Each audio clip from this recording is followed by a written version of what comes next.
পীযুষ হাজৰিকা ডাঙৰীয়া আপোনালোকে গম পাইছে তেখেতে যিমান পাৰে আজি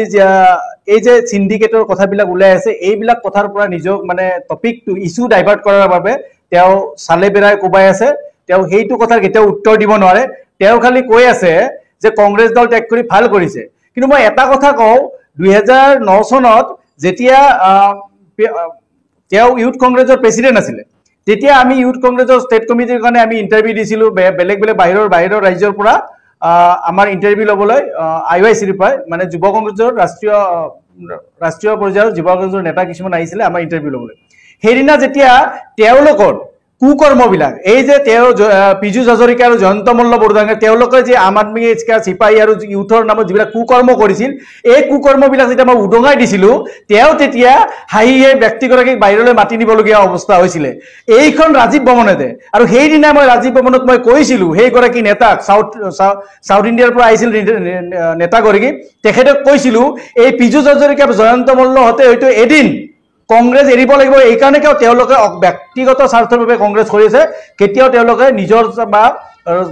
দলীয় স্বাৰ্থৰ বাবে কাম কৰা নাই আৰু আজি হেইটোৱে হৈছে আৰু তেওঁ কৈছে যে আজি কংগ্ৰেছ দল ত্যাগ কৰি ভাল কৰিছে কিন্তু বিজেপিৰ বিধায়কে কৈ আছে যে যিবিলাক নেতাৰ এগেইনষ্টে যিবিলাক কংগ্ৰেছ আজিৰ যিগৰাকী মুখ্যমন্ত্ৰী সেই সময়ৰ নেতাৰ এগেইনষ্টে যুঁজি বিজেপি দলৰ নেতা কৰ্মীৰ জীৱন যৌৱন শেষ কৰিলে আৰু সেই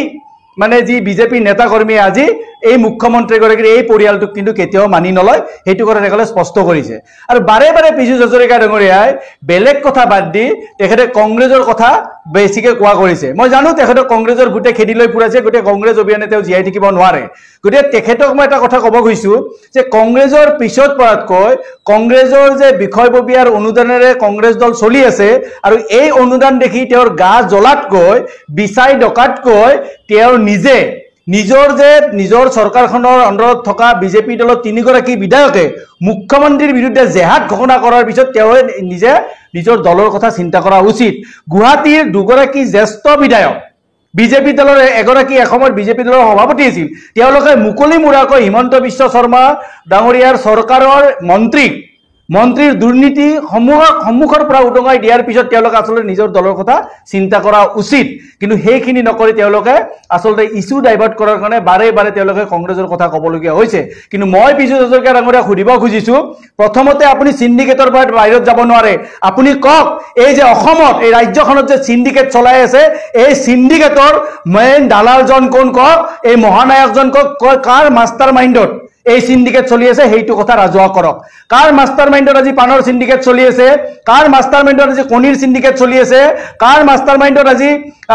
এই গৰু সিন্ডিকেট চলি আছে কিডনিৰ সিন্ডিকেট চলি আছে কণী সিন্ডিকেট চলি আছে কয়লা সিন্ডিকেট চলি আছে কাঠৰ সিন্ডিকেট চলি আছে এইবিলাক কথা তেওঁলোকে ৰাজহুৱা কৰিব লাগে আৰু এই সিন্ডিকেটৰ ধন কাৰ পকেটলৈ গৈ আছে এই সিন্ডিকেটৰ ধৰে কোনটো দলৰ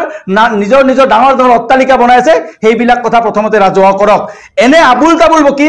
ইছুৰ পৰা ইছু ডাইভাৰ্ট কৰাৰ কথা আপুনি চেষ্টা নকৰিব পীযুষ হাজৰিকা ডাঙৰীয়া আমিও জানো আৰু যদি আপোনাৰ হসাকে হাওক আছে 2006 চনত আপোনাৰ যি ইনকাম টেক্সৰ ফাইল আছে সেই ফাইলটো ৰাজহুৱা কৰক যদি পাৰে আকৌ এবাৰ কৈছো 2006 চনৰ আপোনাৰ ইনকাম টেক্সৰ ফাইল ৰাজহুৱা কৰক আৰু আমি 2022 চনত আপোনাৰ ইনকাম টেক্সৰ ফাইল আমি ৰাজহুৱা কৰিম তেতিয়া গম পাম আপুনি 2000 চনত কোন গৰাকী পীযুষ হাজৰিকা আছিল আৰু আজি আপুনি কোন গৰাকী পীযুষ হাজৰিকা আপুনি পাৰে যদি ৰাজহুৱা কৰক আপুনি যে 40,000 টকীয়া শাৰ্ট পিন্ধি আছে এই শাৰ্টৰ উৎস কি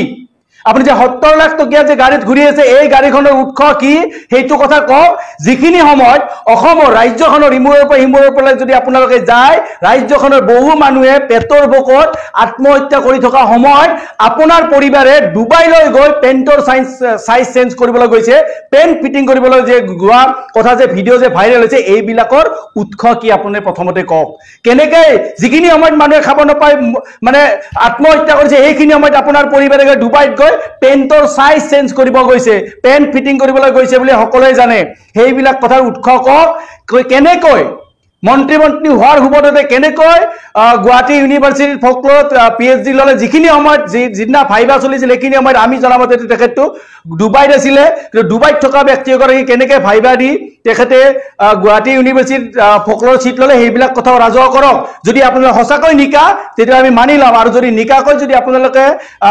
ইউনিভাৰ্চিটিত কোনোবাই যদি মন্ত্ৰী পত্নীও যদি সিট পায় আমাৰ ক'বলগীয়া একো নাই যদি তেখেতসকলক সঁচাকৈ তেখেতসকলৰ ইমান গুণী জ্ঞানী হয় তেতিয়াও আমাৰ ক'বলগীয়া একো কথা নাই যদি কৰবাত যদি ক'ৰবাত ডুবাইত থাকি যদি কোনোবাই ইণ্টাৰভিউ নিদিয়াকৈ ভাইবা নিদিয়াকৈ যদি ফকলৰত যদি কোনোবাই যদি এডমিশ্যন পায় সেইটোত কিন্তু আমাৰ ক'বলগীয়া থাকি যাব সেইবিলাক কথা আপোনালোকে ৰাজহুৱা কৰক আপোনালোকৰ এই যে মাটি বাৰী ঘৰ অট্টালিকা যে ইমান ডাঙৰ অট্টালিকা যে বনাব ধৰিছে এইবিলাকৰ উৎস কি সেইবিলাক আচলতে ৰাজহুৱা কৰক আৰু সততে আপোনালোকে কয় যে বিজেপি চৰকাৰখন দুৰ্নীতি স্বচ্ছ আৰু নিকা নীতি আপোনালোকৰ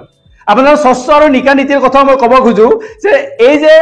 1998 চনত আপোনালোকৰে আমাৰ মুখ্যমন্ত্ৰীগৰাকী সেই সময়ত কোনো বিধায়ক বা কোনো ধৰণৰ একো নথকাকৈ 30 গৰাকীকে প্ৰাৰ্থীক টেবুলৰ তলেৰে চাকৰি দিছিল এইবিলাক আপোনালোকৰ নিকা নীতি নেকি এই যে কয়লাৰ সিন্ডিকেটৰ ধনেৰে পানৰ সিন্ডিকেটৰ ধনেৰে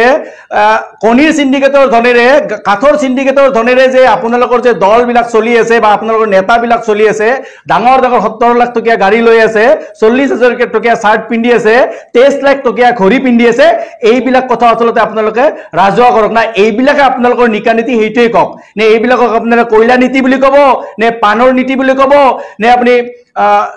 কণী নীতি বুলি ক'ব নে আপোনাৰ কাঠৰ নীতি বুলি ক'ব নে কি নীতি ক'ব সেইবিলাক কথা আচলতে আপোনালোকে ৰাজহুৱা কৰক প্ৰথমতে আপোনালোকে মই পুনৰবাৰ কৈছো পীযুষ হাজৰিকা ডাঙৰীয়া ইস্যু ডাইভাৰ্ট কৰাতকৈ আপুনি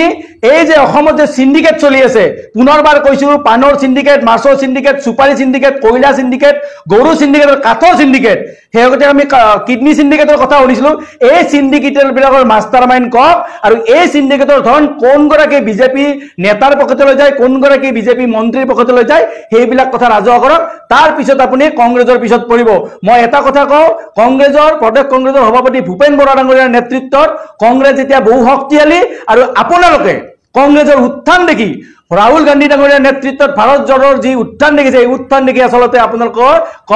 কম্পিত হৈছে আৰু সেই কোম্পানীতে আপোনালোকে ৰক্ষা নপোৱা হৈছে কাৰণ আপোনালোকৰ বিজেপিৰ যি অৰিজিনেল যি কৰ্মী নেতা কৰ্মী আছে সেই